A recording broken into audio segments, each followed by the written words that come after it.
Paalam sa pamilya ng mga biktima ng war on drugs ang pagtabla ng ICC sa hirit na interim release ni FPRRD. Pero ang pamilyang Duterte hindi pa rin sumusuko at nagsumiti na ng kanilang apela kaugnay ng desisyon ng pre-trial chamber. Yan ang Agenda Weekend Report ni Elijah Bonzo.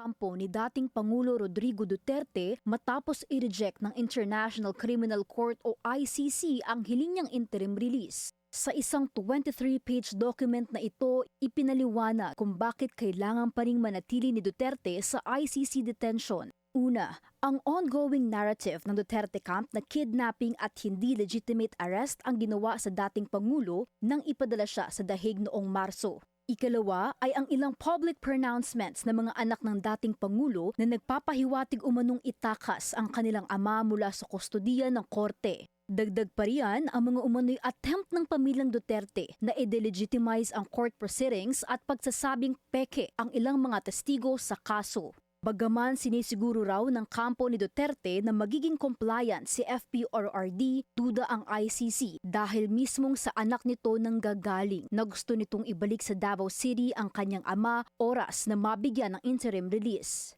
Tila nabunutan naman ng tinik ang mga kaanak ng mga biktima ng madugong drug war. Kami po ay matagal nang naghihintay ng ganitong pagkakataon.